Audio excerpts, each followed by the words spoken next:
So, how did you know Lynette, Linda? I went to school with her. We went to school together. Wow. And we were all at that Halloween party. Gosh, there was hundreds of people. It was like at the end of this road and I remember just seeing nothing but just people. There were so many people. At the Halloween party? At the Halloween party. That was the last time we saw her. Can you tell me a little bit about her, what kind of person she was? To me, I think she was, the way I when I met her and stuff, I mean, I wasn't like, we weren't friends that we hung out. We were friends at school. But to me, she kind of seemed quiet.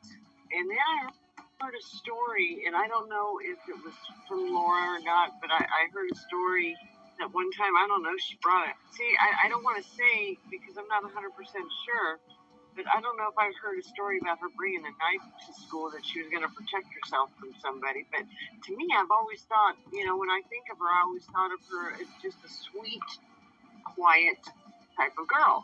Linda, you did hear that from me. It was the week of the murder. She took the butcher knife out of her kitchen, and her mother asked her why, and she said she was being bullied by some girls. Okay. Yeah. High school was pretty bad as far as the bullying goes. And, there was definitely cliques in our school. You had your cheerleaders, and they were really snotty, and, the football players, and, there was there were cliques back then. So, Laura, why don't you give me a little bit of background on how you found out about Linda and a little bit more about Lynette's story so that we can get people back up to speed, because not everyone knows exactly what happened to her and how integral she was into this case. So why don't you start with that? Yeah. Lynette was going to Verdugo High School, which is where Linda was going. And she was working at McDonald's part-time after school. She was saving for a car in college. She lived with her mother and her little brother, who she was very, very close to. She almost didn't even go out on Halloween night because she wanted to stay home and take her little brother trick-or-treating. But her mother said, go have some fun. And she went out that night. It's really sad. Mm-hmm. She wore a gypsy costume that night. That's what she was before she changed back into her sweater. And it was actually, what's different about Lynette is this is the only victim that Bittaker and Norris knew prior to the abduction. So Bittaker used to go into McDonald's and just gawk at her and stare at her. And her manager and all of her coworkers, testified at trial that he would just come in and stare at her and try to ask her out a million times. And she was 16 and was like, no, you're weird and you're 38. Right. But they remember him just coming in and literally just sitting at the table, just gawking at her. So, Linda, you were at that Halloween party. Can you tell me what happened that night, Laura? Do you know what went on? So the story that I heard, here is the story that I heard, is that she left the Halloween party. I think it was kind of earlier, and she left. She got a ride with some friends, and she lived. Trying to get, hang on a second. She lived probably maybe a mile or two, if that, away from the corner of Bradford? I'm trying to think of that street. There was a gas station there. There was a gas station there. And all the people, whoever took her home, all they had to do was make a left turn at that signal. And that signal on the other side of the street, I believe it was Wheatland, I want to say. Instead of them taking her home, they dropped her off at that gas station. And then she saw Bittaker and Norris there, recognized them is what I'm now hearing, and agreed to get in the car with them. Okay, here we go. Sunland, Tuxford. I'm trying to find that street. So there's Rise and Shine. Okay. And Linda, you're friends with one of the guys who found Lynette the next day, right? Yes. So, okay, my friend Ross Perez lived across the street from where Lynette was found, and Mrs. Grayboys is the one that found her in the bushes. And then Kathy, I know I gave you that name. She's got the yellow house. It was right across the street from her house is where she was found in the bushes. Kathy, I'd have to look it up, and I know who you're talking about. Yeah, it was Mrs. Ray Boyles. She was the one. She was driving the bus that morning.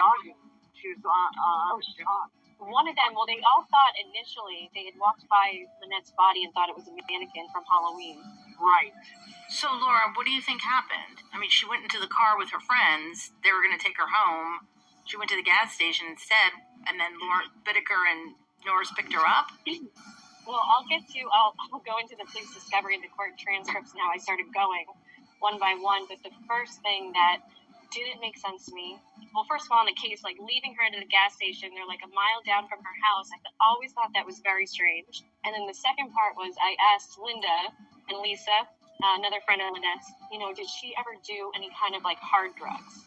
I never saw her, I knew the people that, did drugs at school. Yeah, I mean, everybody knows who everybody was at school, and I never saw her do any drugs. Yeah, you said like if she went to the party, she would just be like maybe having a beer and smoking some pot, but nothing. Yeah, there was nothing. Absolutely. Yeah. So when I looked at the toxicology, it just didn't add up because she was such a good student and she's working hard. She's always taking care of her little brother. And I'm looking at the toxicology report and it says PCP, barbiturates, and alcohol. And just mixing 2 of those would be very dangerous, let alone 3. And right. The barbiturates could have been placed into a beer, and the PCP could have been easily put into a joint. Right. Yeah, that's true. And who knows if it was slipped at the party or if they had given it to her. It's kind of a weird thing. And of course they're not going to say. They're not. No. I don't think Norris and Bittaker they probably never admitted that they drugged her. So whose Halloween party was it? A friend, like a group of people from high school just had a Halloween party? It was actually, these Halloween parties, we would go to, or not specifically a Halloween party. Back then, there were a lot of parties that you would just show up at and you had no clue who was throwing it. Mm-hmm. You didn't have any clue. And what's weird is one of my girlfriends, Vicky, that I've known forever, she said that she was part of that Halloween party, that she threw it, but I never remembered her doing that. I just don't remember that. But I know it was at the end of Wentworth Street, Ora Vista and Wentworth in Sunland. So Laura, when you went through the police discovery, what did you uncover that you found interesting about this, and what was it making sense? Well, a lot. Let's see. The first thing was barbiturates and PCP was found inside Bittaker's motel room 3 weeks later, the same drugs that were in her system. But even more than that is, Linda, don't say their names. I know we've talked about privately, just don't say it while we're recording. I asked you about the brother and the sister who drove her home, and I asked Lisa, and you guys didn't know their names or have... No, we didn't. I didn't know their names, and I don't think they wanted, afterwards, I don't think they wanted to admit it. And did you check? They're not students of Verdugo, right? I think you checked and looked. Yeah, and I don't believe they were. Yeah, I don't believe that they were students. It's kind of funny. I just looked it up. Because it was at the end of the road at Wentworth. Just sent you a picture. Oh, yeah. So Cindy and Rob, I know you guys are catching up to the story. This brother and this sister who drove Lynette home, but nobody knows who they are. They didn't go to Verdugo High School. In the police discovery, I find out that they're actually very close to Bittaker and Norris and hung out at the Scott Motel every day. And they were hanging out with Bittaker and Norris right before the party. That is weird. I never heard that. That is a first. Do you think they were trolling for Bittaker and Norris? Well, I think what happened was, because there was 5 other girls there too, I think the girls were just smoking and drinking at the Scott Motel, and I think they started talking about Lynette, and I think Bittaker just got the idea of like, hey, it's Halloween, why don't we do this? You put this in her joint, put this in her drink, and Norris and I will pick her up and we'll scare her. And the girls probably thought it was funny and it was a prank gone wrong. That's what I think happened. Is she started carrying the knife in her purse because she was bullied that week. It was that week she was like scared of a group of girls. So, It sounds a little bit like Bittaker and Norris, because they were partying with these kids. They got them to do what they wanted. Yeah. Oh, probably so. I would believe it.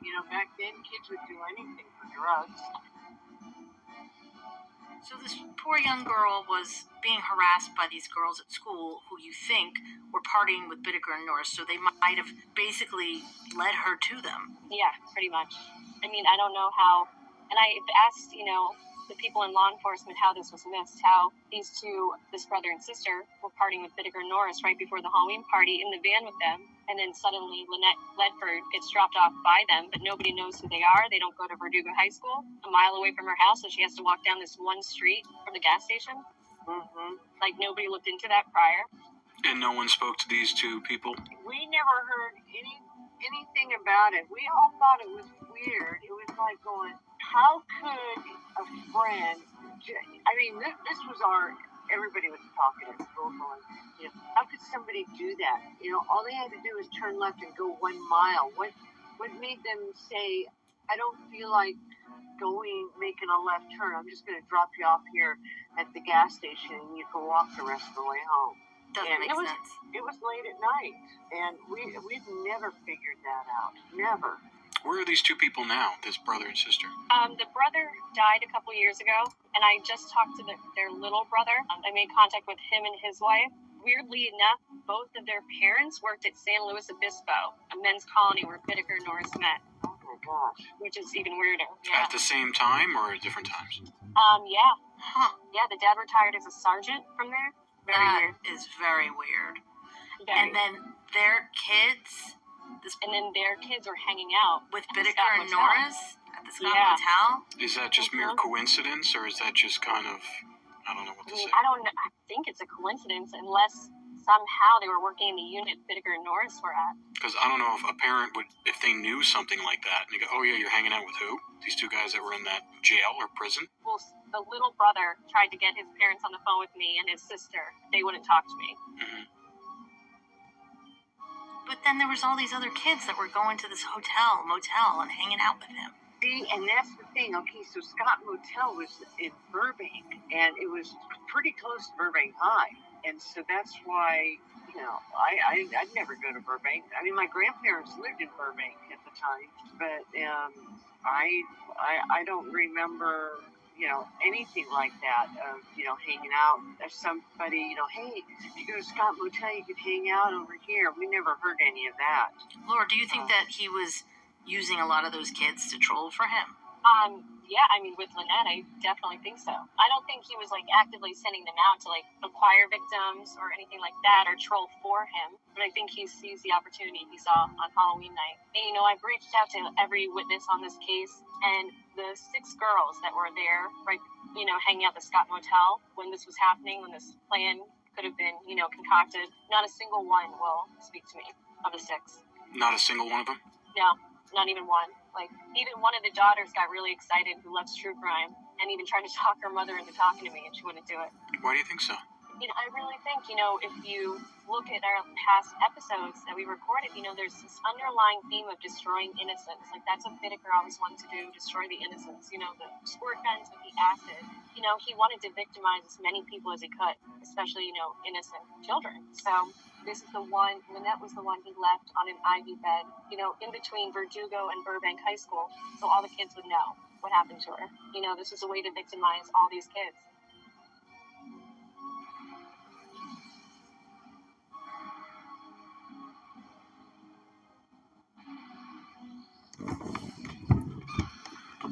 I feel like there's something with the brother and sister that's suspicious, as well as with their parents. Well, I think it's interesting the fact that all these other people that you tried to contact, that they don't want to talk anything about it.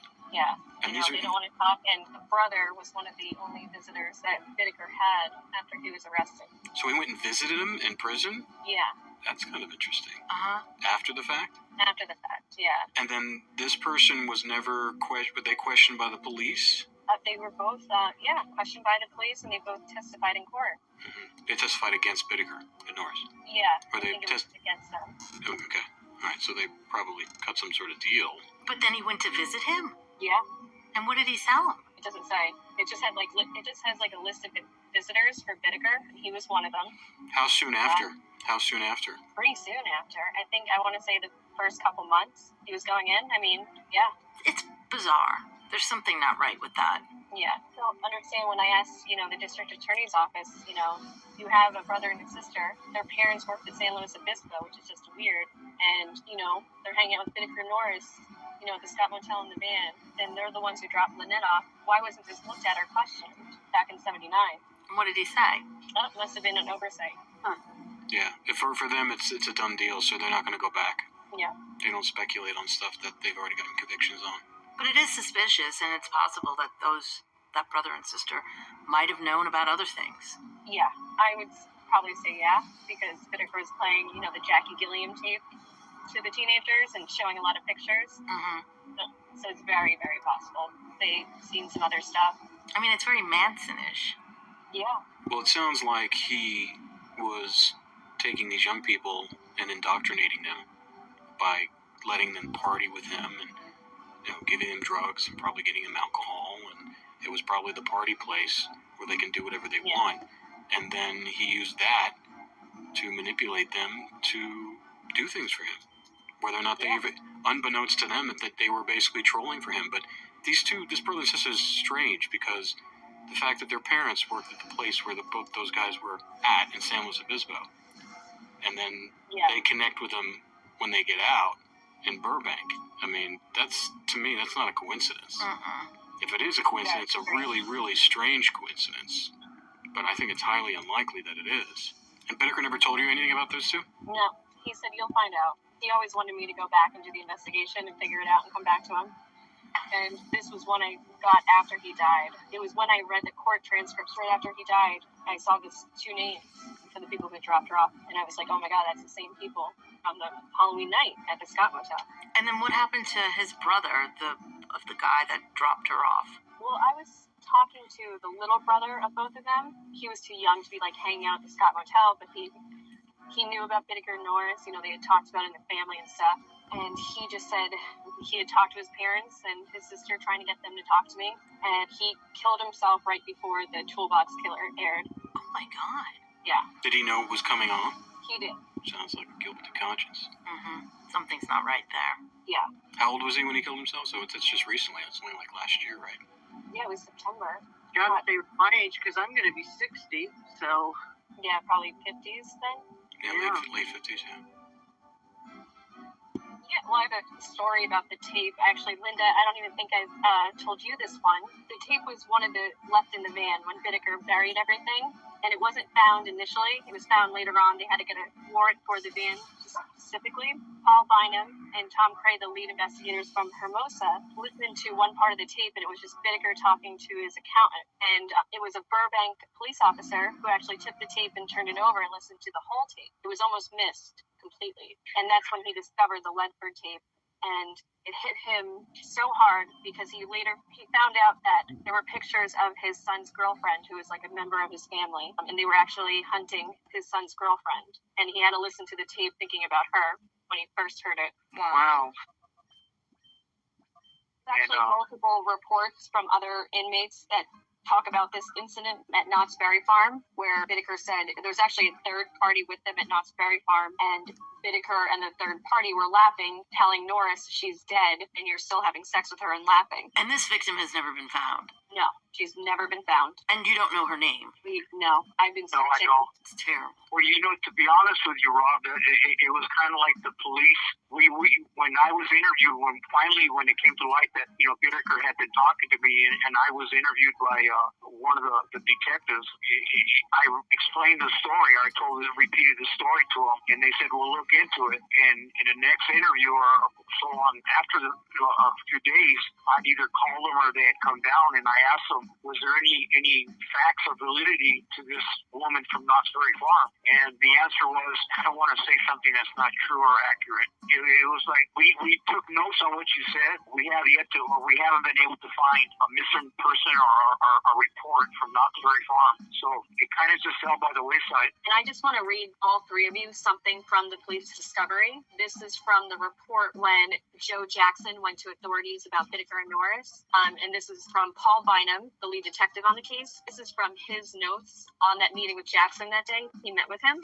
And who is Jackson again? Remind people who Jackson is. Joe Jackson is the one who turned Bittaker and Norris in. He had met Norris way back when they were in Tuscadero. He's also a serial rapist like Norris, and they also were all housed in D Block in CMC East. And they all got out around the same time, moved to Los Angeles. But this was from Paul's notes. Paul pretty much asked Jackson, why is he coming forward and telling him all this stuff? And the first thing that Jackson told Paul was there were 6 murders. And he said, when I go talk to Bittaker and Norris, what are they going to tell me about you? And Jackson states, they're going to tell you I was involved in a Knott's Berry Farm murder, but it's bullshit. And then the interview ends. Interesting. Do you think he was? I don't know.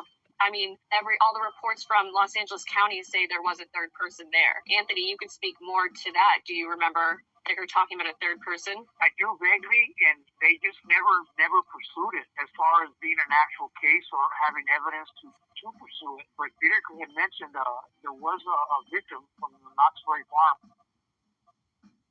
Joe Jackson was working with Bittaker and Norris for a period of time. We know he was trolling with them because he was arrested in Santa Monica with Norris, prowling the neighborhood with stockings over their head, looking for a victim to rape, so they were arrested, got right out, on bail.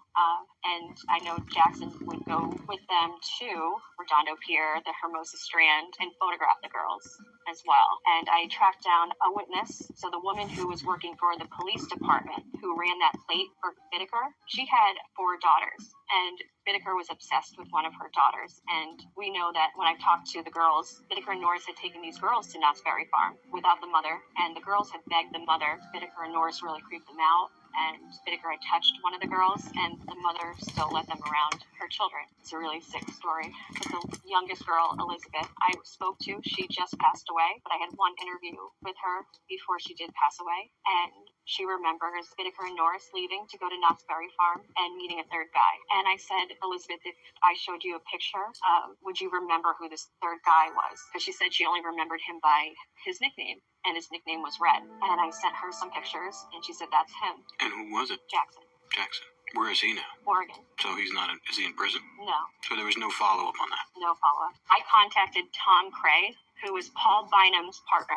They were the lead investigators on the Bittaker Norris case out of Hermosa Beach. So when I contacted Tom, I had told him about Knott's Berry Farm, and he was shocked. He was very shocked because he had not seen the reports from the jailhouse, and his partner Paul had never told him what Jackson told him in that first interview. Tom Cray was off that day, so Paul went alone to interview Jackson, but Paul never told Tom, for whatever reason, that Jackson said, they're going to tell you about a Knott's Berry Farm, but it's all bullshit. Tom was shocked when I told him, and I said, Tom, I'm looking over the evidence list that was collected at Norris's, and it says right in the evidence list, Knott's Berry Farm tickets were taken into evidence. I go, is there any way to find out a date on those Knott's Berry Farm tickets? Tom goes, I'm going to call Hermosa PD to see if I can get the evidence out for you. So Tom called Hermosa PD trying to get the evidence out to get me the dates on those ticket stubs of Knott's Berry Farm. But the evidence had been transferred to the sheriff's department. So now they have it. They have it, yeah. And you don't have that. And Tom couldn't get it out from the sheriff. We can try. I've been trying. Yeah. Okay.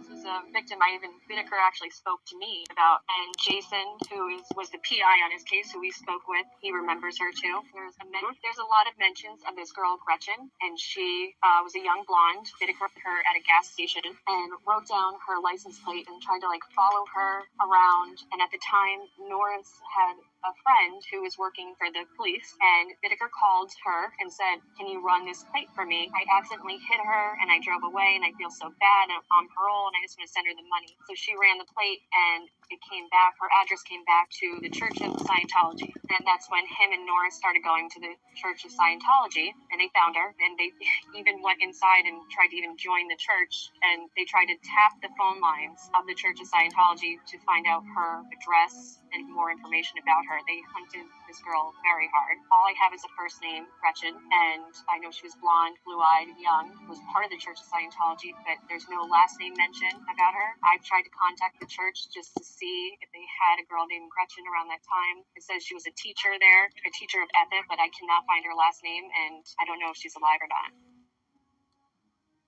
Let's just talk about the tape for a second, because the tape is just so disturbing to me. I mean, I think it's... I've heard 30 seconds of it, and, you know, listening to how Anthony reacted when he was recalling it, I had, like, that same visceral reaction. Thinking back to that 30-second clip, it feels like someone is reaching down inside of you and just squeezing, like, your intestines. It's to hear her screams, these, I mean, just bone-chilling, blood-curdling screams, and you hear him hitting her, and you just hear the torture, and just how badly she's just screaming, you know, and you know she's being killed, and it's even 30 seconds. 30 seconds, like, I couldn't even go on. And those tapes were recovered from his van? Yeah, that was the only one recovered. The rest of them, like, he took tapes of Jackie Gilliam. He told me privately he took some stuff of Andrea Hall and Cindy, too. There was a lot of audio tapes. And then Christina was one of the witnesses who came forward who said she heard the 12 to 13 different girls screaming, which I've labeled the scream tape that Dina Moody said she saw under the fridge. They were buried. Whitaker buried most of the evidence because he got tipped off the cops were at Norris's place. And that's the buried evidence that has never been recovered. Mm-hmm.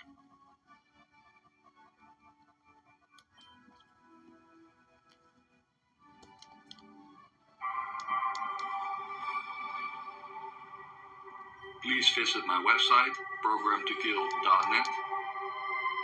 Go to plans and prices for even more exclusive information. You can also support me now on Patreon. Add me on TikTok. And leave a like and comment.